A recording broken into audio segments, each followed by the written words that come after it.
करूँ समस्ते नीरव बसी जातु वक्ता मान अभिभाषण शुणा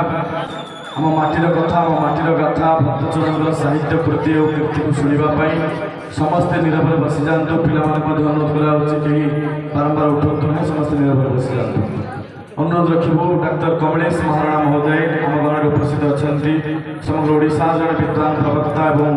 भागवत प्रदीपर प्रचार प्रसारकर्ता भाव में गोटे कथा वंदेहं श्रीगुरुं श्रीयुतपदकमलं श्रीगुरुं वैष्णवांच श्रीरूपं साग्रजातं सहगुण रघुनाथ नित्यत्वं सजीवं साद्वैतं सावधूतं परिजन सहितं श्रीकृष्ण चैतन्य देव श्रीराधा कृष्ण पादान सहगुण ललिता श्री विशाखा नित्वांच कागज पिठिरे पद्मर पाद जोपरी आंके कवि कागज पिठिरे पद्मर पाद जोपरी आंके कवि फूलर पिठिरे भ्रमरर पाद सेउपरी जाए दबी आज आमे समस्ते एकत्रित होइले जे माटी रे से माटी को मो कोटि दंडवत प्रणाम ज्ञापन करूचे महामंचरू मो प्रणिपात ज्ञापन करूचे ओडिसा संस्कृत वाग्मी उत्कल विश्वविद्यालय ओडिया विभाग मुख्य श्रीयुक्त संतोष त्रिपाठी महोदय को मु प्रणिपात ज्ञापन करुच्ची मांगोलिका मैडम को रेवेन्सा कॉलेज ओडिया विभाग प्रोफेसर महोदया आम गहन में उपस्थित अच्छा जहाँ पदजन रेणुरे ये माटी आज महिमा मंडित होइले अत्युक्ति हेब ना मु प्रणाम ज्ञापन करुच्ची ये महामंचर उपस्थित ग्रामर सभापति सरपंच एवं समिति सभ्य महोदय को पूर्वतन उच्च विद्यालय प्रधान शिक्षक महोदय को एवं आंतरिक अभिनंदन एवं कृतज्ञता ज्ञापन करुच्ची मोर परम बंधु ओडिशा जड़े प्रचंड वाग्मी श्रीयुक्त ज्ञानानंद सागर महोदय को नमस्कार ज्ञापन करुच्ची मोर ये मंच को अति सुंदर भाव में परिचालना करुवा ये गाँव गर्व और गौरव जड़े चिन्हा ब्राह्मण तांकर पैसा आवश्यक ना तेरे कहबार विषय वस्तु से दिन जहाँ लेखनी मनर दिन निश्चित होता तपन किरण बाजिले जेसन झड़ी जाए गंग शिवड़ी दिने 16 सहस्र गोपी गोपांगना को निद हजाई भली जड़े पुरुष जन्म लाभ करते मथुरा ठार वृंदावन पर्यंत कंस सहित करी आपण माने समस्त जानते से पुराण आलोचना करने को वर्तमान समय ना कि मो जड़े निमंत्रित वक्ता भाव में आसी केवल ये माटी को मुंडिया मारे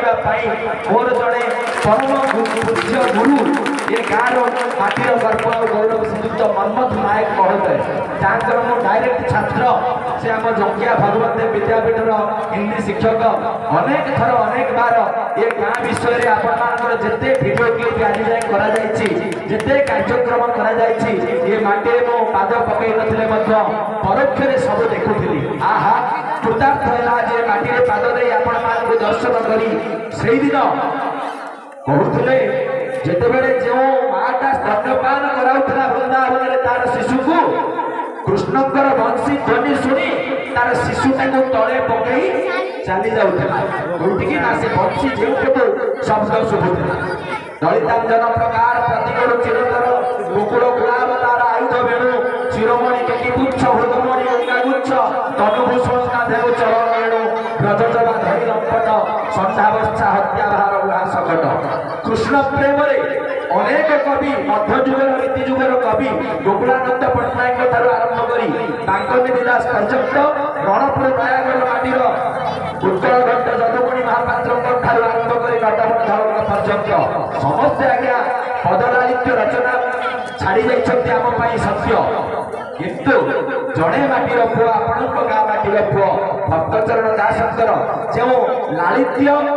अधिक पाठ पढ़ी नथिले दिने जहाँ लेखनी मनर निश्रुत वैराग्य भावना को ये संसार जागृत करथिला जे किछि ए संसार रे नाही काहेकि ना मनीष जीवन 2.5 दिन अटे सिना वाली घर मोह माया तेजी करिवनी प्रभु हुए दिने शांत पर प्रभु पशुची शरण अंत काले मते देव दर्शन मु तुम सुदामा तुम्हें मोर कृष्ण भाव रही था नीति दिन सतेना ना तेणु कृष्ण सुदामा जो भाव से ବୈରାଗ୍ୟର ଭାବ ସେ ବୈରାଗ୍ୟ ଭାବନାକୁ ପ୍ରତିପାଦିତ କରିବା ପାଇଁ ଦିନେ ଲେଖନୀ ମୁନରୁ ନିଶ୍ଚିତ କରିଥିଲେ ଯେ କହଇ ମନୁଆରେ ମୋବଲ କର କଳା ଶ୍ରୀମୁଖ ବାରେ ଦେଖିବା ଚାଲ ଖଣ୍ଡି ଯାଇ ଖଣ୍ଡି ତୋର ପିଞ୍ଜରା କାଟି ଖାଉ ନଥିବେ ଶ୍ୱାନ ଶୃଙ୍ଗାର ଆହା ଶରୀରଟାକୁ ମୁଁ ଯଜ୍ଞରୁ ସାନ ପଦର ଆସିଛି ଯୋଉ ବ୍ୟାଗଟା ଆଣିଛି ଆଜ୍ଞା ତାର ଓଜନ 2 କିଲୋଗ୍ରାମ ହବ ସେଥିରେ ମୋବାଇଲଟା ପଡିଛି ମଫଲରଟା ପଡିଛି ଗାମୁଛାଟା ପଡିଛି କିନ୍ତୁ ଯୋଉଦିନ ଏ ସଂସାର ଛାଡ଼ିକି ମୁଁ ଉପରକୁ ଚାଲିଯିବି ସେଦିନ କେତେ କିଲୋର ବ୍ୟାଗ ନେଇକି ଯିବି ଏହା ହେଉଛି ବୈରାଗ୍ୟ କିଛି ନାହିଁ ଏ ସଂସାରରେ ଯଦି ବର୍ତ୍ତମାନ ଆପଣଙ୍କ ଘରେ ଖବର ପହଞ୍ଚେ ଯେ ଆପଣ ମୃତ୍ୟୁବରଣ କରିଛନ୍ତି ତାହେଲେ ଆପଣଙ୍କ ସହିତ ଯିଏ 24 ଘଣ୍ଟା ମିଶୁଛି ସେ ବି କହିବ ରହରେ ଟିକେ ଇଆଡେ ରହ ଗାଧେଇବାକୁ ପଡିବ ନା ଶୀତ ହେଉଛି ଛୁଅ ନାହିଁ ଚେପ ପକେଇଦବ ତେଣୁ ଏ ସଂସାରର ଯୋଉ ବୈରାଗ୍ୟ ଭାବନାକୁ ରାଧାକୃଷ୍ଣଙ୍କ ପ୍ରେମ ଭିତରେ ଯୋଉ ଆବିଳତା ଥିଲା ଏବଂ ଯୋଉ ବୈରାଗ୍ୟ ଭାବନା ଥିଲା ତାକୁ ପ୍ରତିପାଦିତ କରିବା ପାଇଁ ଅନବରତ ଯାହାର ଲେଖନୀ ଚାଳନା ଜାରି ରହିଥିଲା a great man is one who long after he has died people not only admire but honour and love ସେଇଦିନ ସେ ମହାପୁରୁଷ ହବ ସେ ମରିଗଲା ପରେ ଯଦି ତା ପ୍ରତିମୂର୍ତ୍ତିଟା ଗାଁ ମୁଣ୍ଡେ ଥିବ ଏବଂ ତାକୁ ମହାପୁରୁଷ ବୋଲି କହୁଥିବେ ଚକାଚାନ୍ତ ବଦନା ସକାଳ ମୁଁ ଯାଉଛି କକା ଓଲଟି ଡାକିଲେ ସକାଳ ତ ହେଉଛି ଗୋକୁଳାନନ୍ଦ ପଟ୍ଟନାୟକ ଲେଖୁଥିଲେ କିନ୍ତୁ ଇଏ ସେ କଥା କହିଲେନି ଇଏ କଣ କହିଲେ କହିଲେ ବନେ କାହା ମୁଖ ଅନାଇ ବଞ୍ଚିବି ହେ କୃଷ୍ଣ ମା କହୁଛନ୍ତି ଯେ ମୁଁ କାହା ମୁଖ ଅନାଇ ବଞ୍ଚିବି କିନ୍ତୁ ଗୋକୁଳାନନ୍ଦ ପଟ୍ଟନାୟକ କହୁଥିଲେ ବନେ ନଜା ନଜା ଦୋବାପତ ଏ ଗୋପର ରଜାରେ କି ବୋଲିବେ ଏ ଗୋପ ପରଜାରେ କଂସଡରେ ହେଉଥାଉ ଖୋଜାରେ ହାବୁଡେ ପଡିଲେ ଦେବେ ସଜାରେ କିନ୍ତୁ ଅଠାରୁ କ୍ଷୟ ପର୍ଯ୍ୟନ୍ତ ଓଡ଼ିଶାରେ ଅନେକ କାବ୍ୟକୁ ରଚନା କଲା ଭଳି ଯେଉଁ ହାତ ଗଣତି କବି କେତେ ଜଣ ଥିଲେ ତାଙ୍କ ମଧ୍ୟରୁ ଭକ୍ତଚରଣ ଦାସ ଅନ୍ୟତମ ଏବଂ ଶ୍ରେଷ୍ଠ କହିଲେ ଯାହା ହେଉ ଆପଣମାନଙ୍କୁ ସମସ୍ତଙ୍କୁ ପୁଣି ଥରେ ମଥାନତା ପ୍ରଣତି ଜ୍ଞାପନ କରୁଛି ମତେ ଦ୍ୱୈପଦ କହିବା ପାଇଁ ମଞ୍ଚରେ ଆସନ ଦେଇଥିବାରୁ ଅନେକ ଅନେକ କୃତଜ୍ଞତା ଜ୍ଞାପନ କରୁଛି ଜୟ ଜଗନ୍ନାଥ ଭକ୍ତ ଉତ୍କଳ ଜଗନ୍ନାଥ।